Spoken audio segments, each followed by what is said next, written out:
Good day, sir. Our report is all about Republic Act 10175.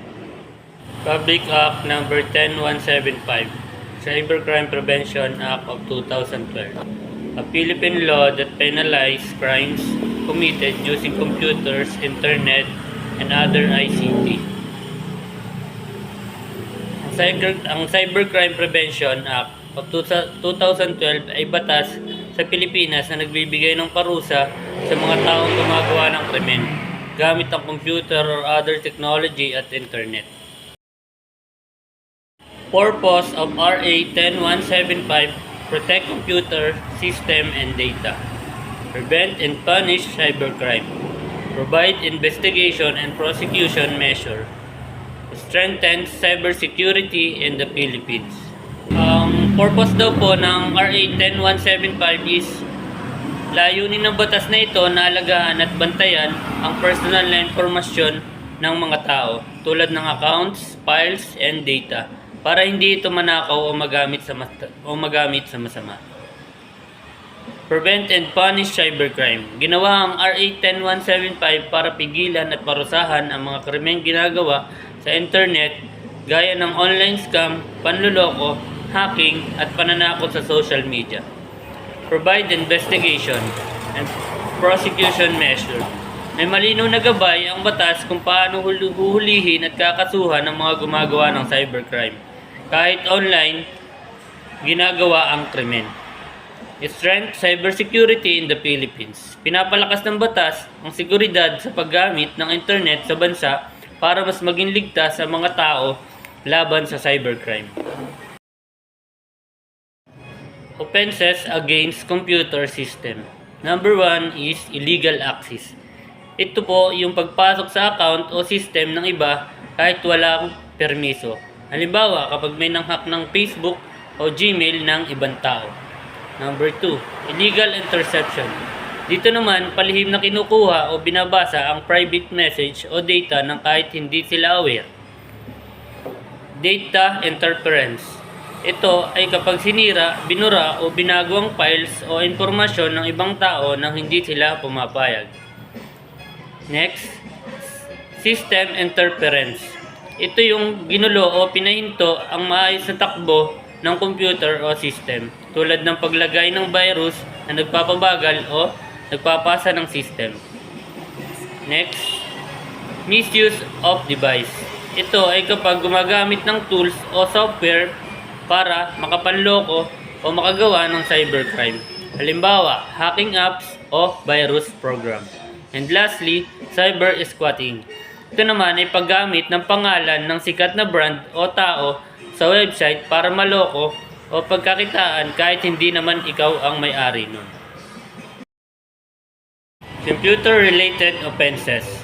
Computer-related perjury. Ito yung pagpapanggap o paggawa ng peking dokumento gamit ang computer. Halimbawa, paggawa ng fake certificate o contract sa computer para manloko. Computer-related fraud. Ito ay kapag gumamit ng computer o internet para manloko o mangharvest ng pera mula sa iba. Halimbawa, online scam, kung saan humihingi ng pera sa social media o email. Next, computer-related identity theft. Ito yung pagnanakaw o paggamit ng personal information ng iba para gumawa ng masama. Ang halimbawa nito ay paggamit ng pangalan o ID ng iba sa online transaction ng walang panghintulot. And next, context-related offenses, cybersex.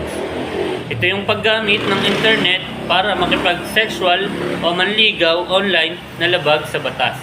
Halimbawa nito, online sexual chat o video exchange na illegal, child pornography. Ito ay paggawa, pag-share o pagtingin ng sexual na content na may bata na bawal at mas seryoso ang parusa. Next, unsociated commercial communication. Ito yung hindi hinihinging mensahe para magbenta o mag-advertise online. Halimbawa nito is spam o junk email na nag-promote ng produkto. Cyber libel. Ito ay kapag pinapahiya, sinisiraan o minamaliit ang ibang tao sa internet.